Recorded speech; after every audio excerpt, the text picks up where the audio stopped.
I'm sitting here with one of America's greatest motivators.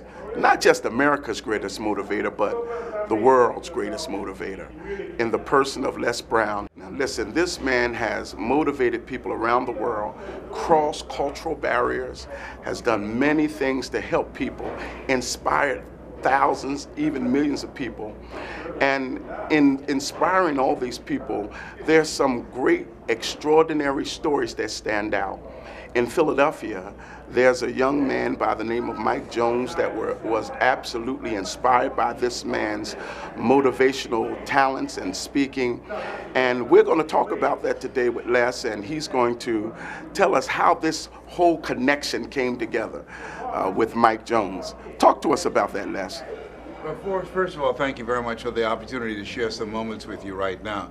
I think that when we look at Mike Jones and our relationship, Mike Jones and my relationship is very much an indication of the kind of person that he is, and that is one of determination. That he was determined to make a connection with me, and he had a desire to improve his life, and that's something that's needed now more than ever before. We're in Philadelphia, where they have an event, and they're offering the first 500 tickets free. First 500 tickets free. Wow. And every hour they've been announcing that. Now, mind you, they still have not had over 500 people to respond. Yet and still, at this time where thousands of people have lost their jobs, thousands of people are going through foreclosures and bankruptcies, the Jay-Z concert sold out in March, okay? Wow. The John Legend concert sold out when it was here. So what does that say? When you have people that are entertainment driven rather than personally empowered, not focused on things that can help improve their lives, but focus on things that will distract them from their lives. Mike Jones and I came together because he was focused on finding something that can help him to improve his life. He was not going to be satisfied standing outside of a drugstore with a can and some pencils in it, shaking it, hoping somebody will feel sorry for him and drop in a few pennies. He's a guy who had a vision of himself that he wanted to do better than what he was doing. He knew it was possible. He wanted to expose himself to someone that can provide the coaching, the methods and techniques that will allow them to do that, and he was determined to force the relationship, and he made it happen. Wow. When you say he was determined to force the relationship, there's some extraordinary circumstances and how this relationship really developed. Can Mike tell us? Can you tell us? Please. Mike can tell it better than I can. Yes, but it is an indication about why people are where they are. And most people suffer from arrested development, but Mike Jones proves what can happen when you're hungry to make a dream become reality, and the steps that you must take in order to make it happen. Wow. What happened, Mike? Well, first of all, I want to thank you also, Bishop Robinson, for this opportunity, and I want to thank Les for taking time out of his tremendously busy schedule to share with us on today and to be with us. I want to say I met Les Brown a number of years ago. I met him while he was speaking at the Valley Forge Convention Center, and I'll never forget it. I had heard him speaking before, I'd heard his tapes before, but I'd never met him in person. And I went there with someone who was kind enough to take me. And when he saw me in the lobby, that day I don't know how I was looking, but I wasn't feeling the best. But he looked at me and we shook hands, and he said, "Hug me, Mike, hug me." And I'll never forget, he said, "Hug me." And he did his thing on that day.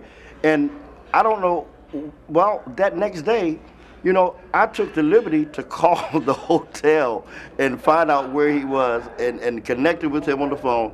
And I never get it. I got up the nerve to say to Les, and I don't know if he ever remembers this. I said, "Les, you know, I would love to, man, I would love to speak with you and travel with you." In fact, I said, "Mr. Les Brown, if I would be so bold, I would love to travel." He said, "Man, that ain't bold, that's intelligent." Right.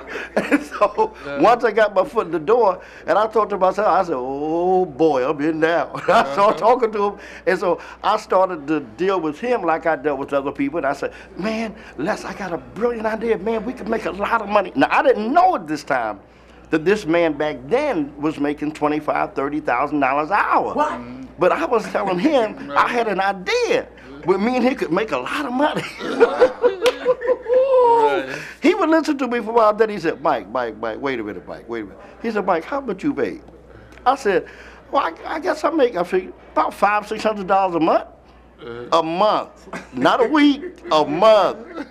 And he said, wait a minute, Mike. He said, Mike, he said, I make $25,000 an hour. He said, man, your thinking got you $500 a month. My thinking got me $25,000 an hour. Wow. You got to come up to my thinking, man, right. Talking about you got an idea. Right. I hung up the phone.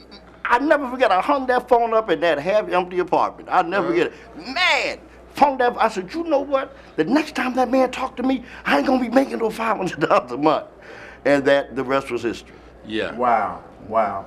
What a powerful story. What a powerful story. Let me ask you this. I would consider an inspirational icon. Where do you get your inspiration from? My mother.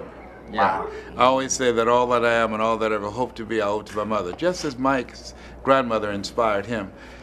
And I still, to this day, my mother has been passed down for 15 years. I feel her spirit when I speak, and one of the things I always say when I end my speeches is, this has been Mrs. Mamie Brown's baby boy. That's what I'm known for. Right. And I do that because I want young men to respect their mothers, because a man who does not respect his mother does not respect women at all. Wow. And also have a sense of purpose and direction with their lives. There should be someone that we think about that will hold us accountable, that will always cause us to want to rise to the higher occasion in terms of how we conduct ourselves and the choices that we make. One final question for you. Out of all the places that you've been around the world speaking and motivating people, what would you say would be the most defining moment for you as a motivational speaker? I think when I spoke in the Georgia Dome, speaking to over 80,000 people. Wow. That was a defining moment. I gave a presentation called It's Not Over Till You Win, which became the biggest seller in the history of Amway. And that presentation, because I've never spoken to an audience that large, it was very intimidating. And I remember my mentor saying to me, go for it, Les.